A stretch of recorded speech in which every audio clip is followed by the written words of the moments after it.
Assalamualaikum warahmatullahi wabarakatuh. Waalaikumsalam warahmatullahi wabarakatuh. Selamat datang di channel YouTube Fakultas Farmasi Universitas Gadjah Mada, channel YouTube yang memberikan informasi terkait dengan Pharmaceutical Science and Pharmacy Practice.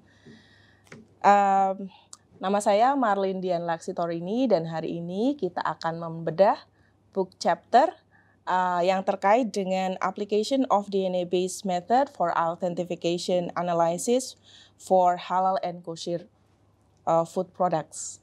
Dan bersama dengan kita telah hadir Prof. Abdul Rahman. Beliau adalah pakar, respected scientist di bidang authentication of halal food and beverage. Baik, jadi Fakultas Farmasi, staf pengajar di sini memiliki banyak yang memiliki book chapter dan kita sudah melihat beberapa sampel book chapter dan kita memilih satu buah buku di sini adalah buku Food Authentication and Traceability yang diedit oleh Karis M. Galanakis dan di sana ada satu buah book chapter yang ditulis oleh Prof. Abdul Rahman. Selamat pagi Prof. Abdul Rahman. Selamat pagi Bu Merlin. Dengan judul Application of DNA-based Method for Authentication of Analysis untuk food and food products, dalam hal ini khususnya terkait dengan halal. Baik, seperti yang kita ketahui bahwa halal menjadi isu yang menarik karena di akhir tahun Oktober 2024 akan diwajibkan sertifikasi halal untuk produk makanan dan ini akan menjadi sangat relevan untuk kita untuk membedah buku ini. Baik, kita langsung saja menuju ke Prof. Abdul Rahman. Selamat pagi. Baik Prof, terkait dengan ini Prof, bagaimana ceritanya sampai akhirnya diterbitkan buku Food Authentication and Traceability ini dan kemudian akhirnya ada chapter khusus halal dalam buku ini Prof. Oke, terima kasih Bu Marlin. Jadi pada waktu pandemi, pada waktu itu sekitar tahun akhir 2019, saya dapat email dari Profesor Kalis Galanakis.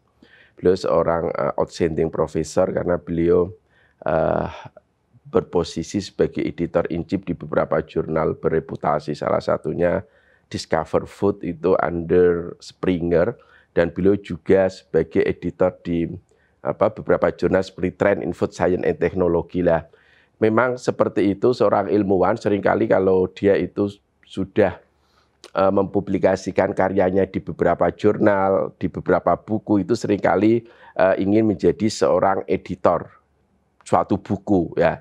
Kita tahu bahwa organisasi buku itu yang umum seperti ini terdiri beberapa chapter. Lah, pada waktu itu saya dikasih tawaran untuk menulis satu chapter tentang halal authentication. Nah, karena saya pikir bahwa metode yang bisa untuk dijadikan standard method atau official method itu adalah DNA based method, maka di chapter itu akhirnya saya dan juga tim peneliti dari Halal Center UGM itu menulis tentang DNA based method for halal authentication. Sehingga di situ penulisnya selain saya juga ada Prof. Yuni Irwanto dan juga dari teman-teman yang lain. Jadi seperti itu ceritanya dan prosesnya cukup lama ya karena biasanya buku seperti ini itu mulai dari tawaran sampai itu terakhir harus submit itu mungkin sekitar 8 bulan sampai 1 tahun gitu. Sehingga buku ini kalau nggak salah itu terbit tahun 2021 padahal tawarannya itu mungkin akhir 2019. Jadi itu ceritanya Bu. Ada hadirnya buku ini gitu. Terima kasih Prof. Kemudian untuk prosesnya sendiri Prof, untuk dari proses menulis sampai akhirnya menjadi buku itu seperti apa Prof? Apakah bolak-balik atau bagaimana atau mereka punya koridor tertentu yang harus kita patuhi? Oke, jadi kalau chapter book ini mirip ya sama dengan kalau kita menulis suatu artikel di jurnal gitu. Cuma kalau chapter book seperti ini itu memang by invitation, jadi kita itu diundang. Nulis, kemudian kita dengan menggunakan suatu topik tertentu, kemudian kita dikasih batas waktu untuk kapan paling lambat chapter itu harus disubmit ke editors atau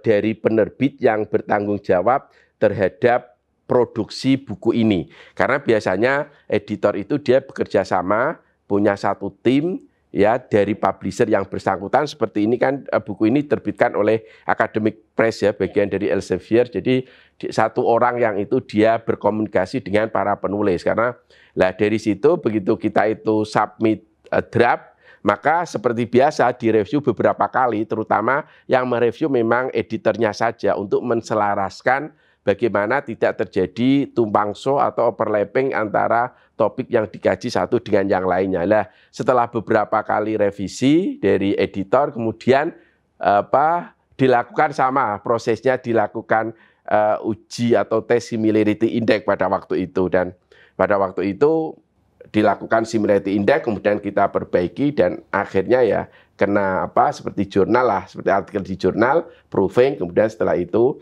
publish gitu ya.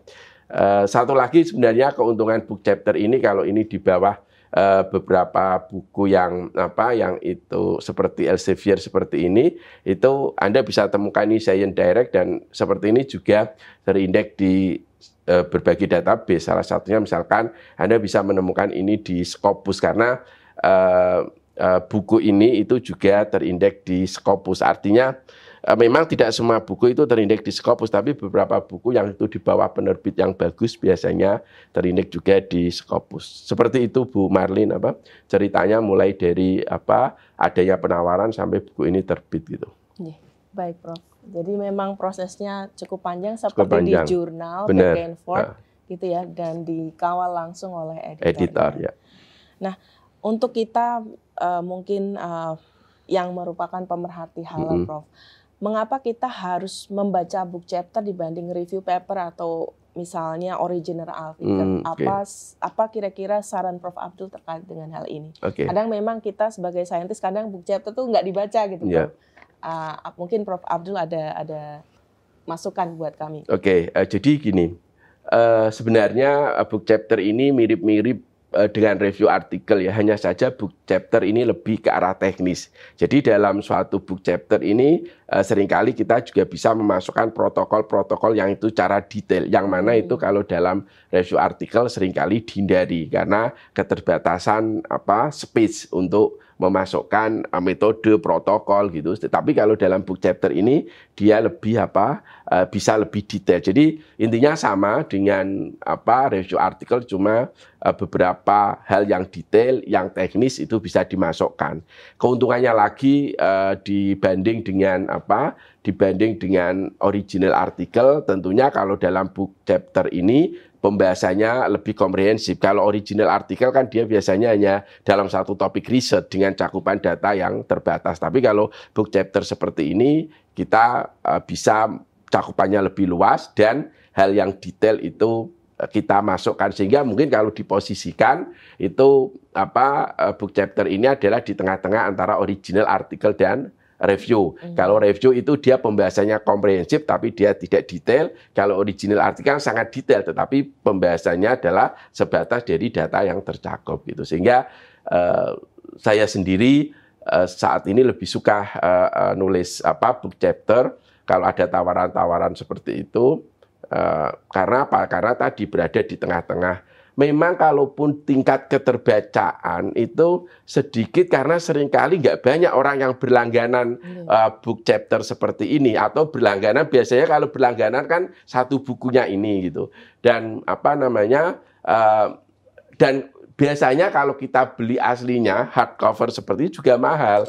Seperti ini kan mungkin di atas, mungkin ya saat mahal lah, sehingga mungkin ada baiknya ya semacam institusi seperti ini itu membeli buku seperti ini yang itu memang ditulis dari ada penulisnya itu dari Civitas Akademika fakultas yang bersangkutan gitu, karena biar itu tingkat keterbacaannya menjadi lebih tinggi, karena kan ini harus subscribe kan gitu, sehingga memang dibanding kalau itu artikel memang tingkat keterbacaannya rendah. Bukan dari sisi kontennya saya pikir, tetapi dari sisi bahwa akses untuk memperoleh buku ini itu yang sangat terbatas, Bu. Itu.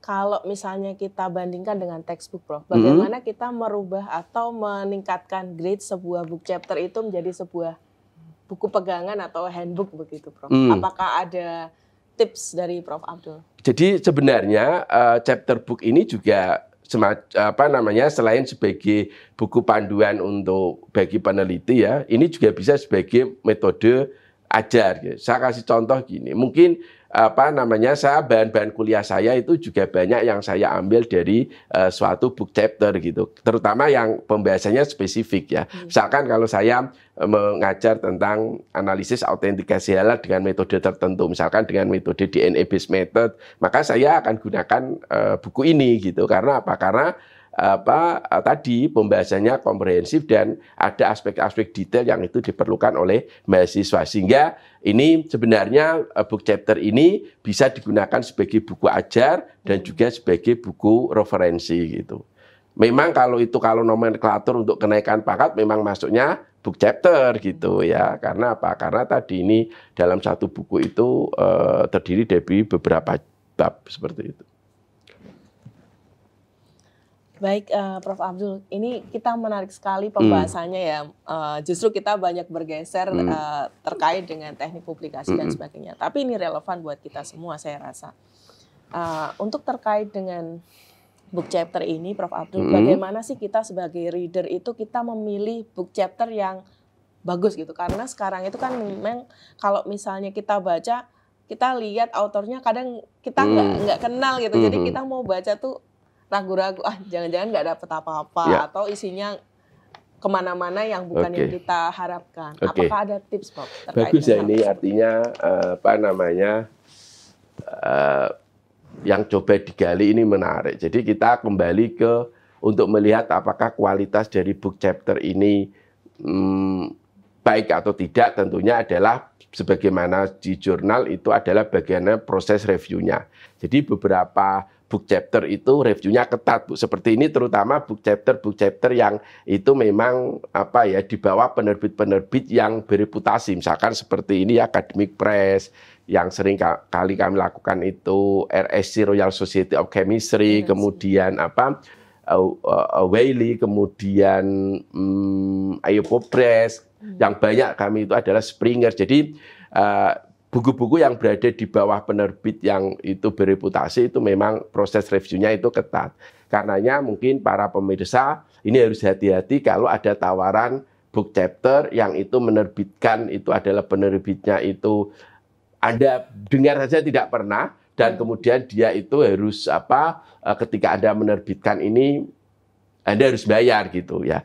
Saya boleh cerita ya, mungkin saya sudah menerbitkan sekitar 16 chapter ya, 16 sampai 20 chapter lah. Itu nggak ada satupun serupiah pun yang itu harus bayar, karena memang konsep book chapter ini kan kita justru diundang untuk berkontribusi gitu. Jadi parameternya karena apa? Biar pembaca atau pemirsa ini bisa mengidentifikasi apakah book chapter kualitas atau tidak, maka rumus sederhananya mudah ya. Pilihlah book chapter ya di bawah suatu publisher yang itu bereputasi, atau book chapter yang mana itu editornya atau penerbitnya itu di bawah universitas atau lembaga-lembaga penelitian yang kredibel seperti itu. Baik, terima kasih Prof. Jadi itu ternyata kuncinya teman-teman itu berada di publishernya siapa gitu. Kadang-kadang kan kita ngelihat aja, baca jangan nggak dapet gitu. Tapi ternyata kuncinya di situ. Mungkin itu bisa kita jadikan highlight untuk selanjutnya ketika kita memilih book chapter. Nah, kira-kira bagaimana Prof? Kalau misalnya kita kan, kalau Prof ceritanya ditawari mungkin karena reputasi Prof Abdul yang sudah banyak terkait dengan autentifikasi produk makanan khususnya untuk halal ini. Kalau misalnya kita new beginner bagaimana Prof? Oke, yang bisa kalau gini ya, kalau buku-buku yang berada di bawah publisher yang baik itu memang kita ditawari lah ya, kita ditawar. Kebetulan saya tidak punya pengalaman kalau harus saya menawarkan ini punya book chapter seperti itu, karena proses book chapter itu beda dengan review Bu Marlin ya, Dr. Marlin ya. Kalau review artikel kita itu bisa menawarkan. Itu kami punya artikel seperti itu. Kemudian kita bisa submit ke suatu jurnal yang bisa menerbitkan. Kalau book chapter itu tidak, yang ditugasi. Jadi proses bisnis book chapter seperti ini, Bu. Jadi seorang editor itu dia itu membuat suatu proposal. Jadi Bu Marlin atau siapapun ya itu bisa kita membuat proposal ke penerbit-penerbit yang bereputasi tadi ya. Jadi kalau Bu Marlin mau, itu saya ada formnya kalau mau membuat semacam buku ya yang isinya beberapa chapter seperti apa yang dilakukan oleh Profesor Karis lah. Itu artinya kalau kita itu mau propose ke suatu publisher itu ada formnya. Nah, begitu nanti publisher sudah setuju mau memproduksi buku ini, maka nanti yang ditugaskan untuk mencari siapa orang-orangnya itu adalah editor. Biasanya di proposal awal itu editor itu sudah diminta oleh publisher untuk melis siapa saja kontributornya itu siapa saja, karena dia ingin skopnya itu kan internasional, jangan sampai hanya satu negara saja atau satu institusi, sehingga dia itu harus global gitu. Itu salah satu penilaiannya. Penilaian yang kedua itu yang dilakukan oleh publisher itu adalah selain tadi ya cakupannya itu kompetitornya, buku ini ada atau tidak gitu ya, kompetitornya. Karena kalau buku itu sudah banyak, publisher kan mikir ya, dan banyaklah parameternya. Lah begitu editor itu sudah publisher sudah setuju untuk menerbitkan buku, kemudian editor ini yang menghubungi. Jadi mekanismenya kalau book chapter ini memang murni undangan, Bu, gitu. Kalau misalnya kita bedah lagi, Prof, bedanya book chapter dengan special issue kan itu mirip ya, skop-skopnya itu gimana, Prof? Special issue kalau dalam suatu jurnal ini kan dia dalam suatu topik tertentu ya. Kalau sekali lagi book chapter ini special issue itu dalam suatu jurnal itu dia bisa mengcover original artikel, kemudian review, bahkan dia itu bisa membuat suatu book review. Jadi mungkin Bu Marlin ya selaku editor Indonesian Journal Farmasi mungkin sesekali menerima artikel book review seperti ini ya, book review. Anda bisa lihat di Grasses Acetas di beberapa jurnal itu dia ada artikelnya itu adalah book review. Jadi orang itu mereview buku ini dari sisi kandungannya dan sebagainya itu bisa gitu. Nah, jadi sekali lagi kalau dengan special issue itu ya mirip artikel-artikelnya adalah mirip tadi, apakah itu mau original ataukah itu review, tapi topiknya mestinya harus tertentu gitu loh. Makanya special issue itu biasanya dia itu kerjasama dengan suatu seminar tertentu, karena seminar tertentu itu topiknya mesti lebih spesifik dibanding cakupan suatu jurnal gitu. Baik, terima kasih. Jadi kalau special issue itu ada original iya, artikelnya, boleh tapi apapun. kalau ini hampir mirip review, tapi tadi yang dikatakan Prof Abdul bahwa book chapter itu tengah-tengah antara original dengan review. Iya, betul. Lebih teknis. Nah, itu terkait dengan buku ini, Prof. Bagaimana sih kalau kita ingin meningkatkan keterbacaan atau citability dari sebuah chapter yang kan tadi sudah terindeks Scopus. Bagaimana, Prof? Apakah ada tips dari Prof? Ini bagus ya. Artinya gini. Jadi gini, setiap kali penerbit itu merilis buku seperti ini, ya, maka dia selain dia itu nanti langsung dijual ke beberapa toko buku ya seperti Amazon dan sebagainya, maka itu nanti kita sebagai kontributor itu juga dikasih suatu pesan, tolong ini di-upload juga ke sosial media Anda. Yang diupload adalah tentunya adalah linknya aja atau covernya saja, atau yang memang di bukunya itu free available, misalkan konten, nah itu kan jelas free available gitu. Begitu masuk per chapternya ya harus subscribe, harus bayar gitu lah. Sehingga mungkin satu-satunya yang bisa dilakukan oleh kita sebagai kontributor adalah mendiseminasikan atau mempromosikan di media sosial kita, atau kita juga harusnya ya kita juga meminta library kita, perpustakaan kita itu juga untuk membeli beberapa piece lah dari hard copy-nya dari buku ini gitu. Sehingga dari sisi seperti ini kan ada hubungan timbal balik, artinya gini.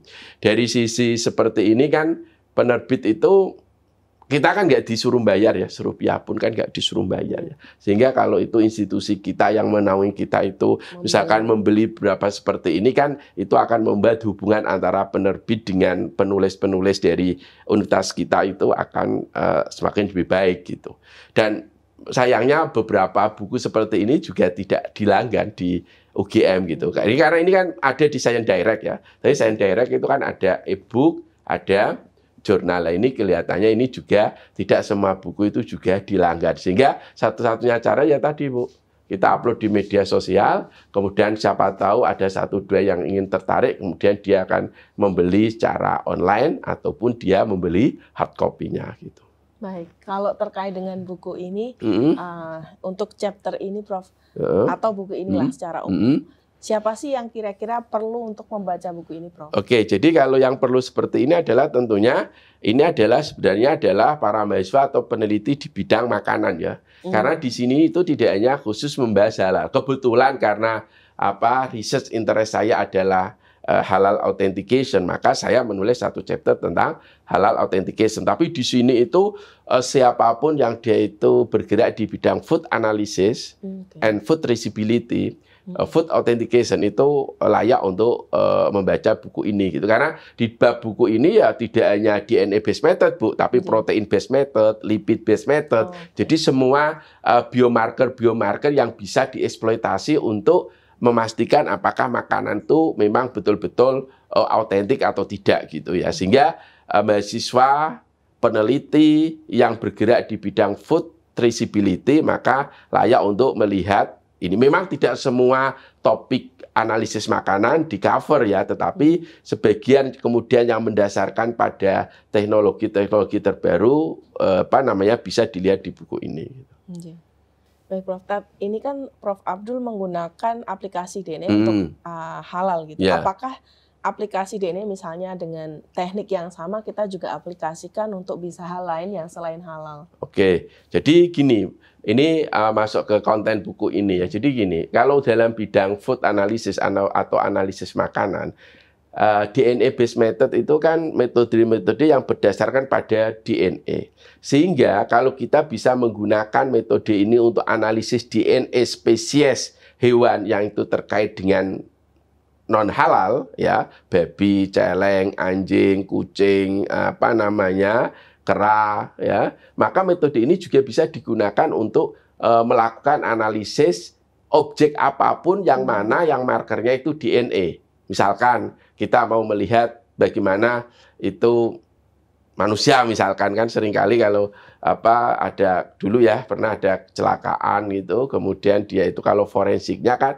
mesti menggunakan PCR karena dia ingin melihat bagaimana profil DNA dari orang yang meninggal itu kemudian dikaitkan dengan orang tuanya gitu. Jadi artinya objek apapun yang itu ada DNA-nya maka metode PCR ini ya secara spesifik PCR and its development itu bisa digunakan gitu. Nah, memang di buku ini yaitu sekali lagi bahwa DNA based method itu hanya salah satu chapter saja. Di situ nanti juga Anda bisa melihat proteomik misalkan, metode-metode yang berdasarkan pada omik teknologi itu juga bisa gitu. Sehingga objek apapun misalkan yang itu ada proteinnya maka bisa digunakan analisis proteomik misalkan. Ini kebetulan kan Prof Abdul juga merupakan peneliti dan pakar di Institute of Halal Industry System. Selain itu juga di Lembaga Penjaminan Pemeriksa Halal di UGM. Nah, kita juga bisa menanyakan langsung ke Prof Abdul, kira-kira kalau untuk autentifikasi yang halal di Indonesia itu mereka pakainya metode apa, Prof? Oke, gini. Jadi ini terkait dengan keilmuan food analysis ya. Jadi untuk menjadi suatu metode standar. Gini, saya cerita dari awal dulu bahwa untuk analisis halal itu yang penting adalah analisis kualitatif. Karena banyak dan sedikitnya itu nggak boleh gitu. Sehingga tidak perlu analisis kuantitatif. Seperti kalau di bidang farmasi itu analisis BKO, bahan kimia obat itu kan yang penting kualitatif gitu. Tidak perlu berapa banyaknya, karena adanya itu sudah nggak boleh. Demikian juga di bidang analisis kehalalan produk yang mana ini diperlukan bagi LPH, lembaga pemeriksa halal, untuk memastikan bahwa produk itu memang betul-betul bebas dari komponen non halal. Sehingga mengapa saya pada waktu itu menulis terkait dengan DNA based method, karena DNA based method ini adalah metode yang memang menjadi metode standar untuk analisis produk makanan yang berbasis pada daging. Kita tahu ya, daging, maka kita bisa mengisolasi DNA-nya, kemudian DNA-nya kita subject to PCR analysis gitu, seperti itu ya. Demikian juga mungkin di buku ini juga ada yang berbasis tadi proteomik, lipidomik, yang mana itu mendasarkan pada marker-marker protein tertentu, lipid tertentu yang bisa digunakan untuk identifikasi adanya komponen non halal. Berarti ini memang DNA based method yang chapter yang Prof. Abdul tulis itu memang metode standar metode, di Indonesia ya. Artinya tidak hanya di Indonesia, artinya metode standar untuk analisis DNA atau daging ya mestinya adalah ini DNA based method gitu ya, sehingga itu jadi kalau dalam bidang analisis ya, kimia analisis, untuk menjadi metode standar itu kan harus spesifik, sensitif dan sebagainya lah, yang menunjukkan bahwa metode itu valid. Terutama kalau untuk analisis kualitatif, metode itu harus bersifat spesifik. Association of Official Analytical Chemists atau AOAC itu dia hanya untuk analisis kualitatif itu hanya mensyaratkan spesifisitas. Sehingga kita tahu kan DNA itu kan tidak ada spesies di dunia ini yang mempunyai susunan DNA yang sama. Sehingga kita bisa mengeksploitasi itu untuk membedakan antara satu spesies dengan spesies yang lain, seperti itu. Baik. Gitu. Terima kasih Prof. Ini terkait tadi karena udah jadi standar dan memang itu yang dilaksanakan dengan metode itu. Berarti sebenarnya DNA based method itu kan berarti dilaksanakan ya Prof di Indonesia. Siapa Prof yang melaksanakan? Oke, saya kasih contoh ya. Kalau di Indonesia kan gini ya. Untuk melakukan pengujian kan tentunya di lab ya. Di lab itu kalau untuk pengujian itu labnya adalah lab terakreditasi ISO 17025. Ya, salah satu di LPPT UGM yang itu adalah lab mitra LPH UGM itu sudah punya beberapa ruang lingkup yang itu terakreditasi ISO dan menggunakan DNA based method. Misalkan mau melihat bakso babi, apakah ada daging babi atau tidak. Kemudian yang kedua adalah untuk melihat apakah cangkang kapsul itu ya, kalau ini kan dekat dengan dunia farmasi ya, cangkang kapsul apakah gelatinnya itu berasal dari porcine atau bovine, dan itu dua-duanya sudah terakreditasi oleh CAN, dan kita tahu kalau itu sudah terakreditasi CAN berarti dia kan sudah standar internasional karena itu terakreditasi oleh ISO 17025 gitu.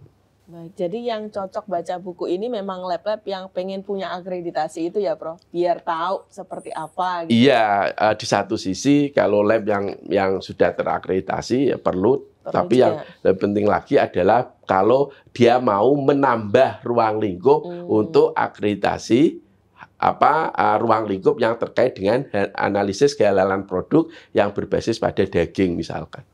Ya, baik, gitu. Baik, kalau saya kemarin sempat baca sedikit itu di sana dijabarkan bahwa untuk analisis menggunakan DNA base itu ternyata ada future-nya. Kalau mungkin yang sekarang dilaksanakan baru yang satu primer gitu ya. Ternyata di sini ada berbagai teknik itu bisa diberikan brief sedikit supaya teman-teman nanti juga bisa merefer ke buku ini untuk dibaca lebih lanjut, Prof. Oke, jadi kalau memang ada berbagai teknik dan teknik DNA based method kan selalu berkembang ya gitu. Memang masing-masing metode itu punya tingkat kerumitan masing-masing ya. Saat ini yang dikembangkan oleh tim peneliti kami memang kebanyakan mendasarkan pada spesifik primer. Jadi kita mencari primer yang itu memang spesifik untuk spesies tertentu. Tapi beberapa kali kita kemarin juga mencoba dengan menggunakan teknik multiplex, Bu. Artinya harapannya ini menjadi lebih efisien karena sekali running maka nanti keberadaan spesies apa saja itu bisa terdeteksi. Ya, untuk lebih detail hal berbagai teknik PCR apa keuntungan dan kelebihannya bisa dilihat di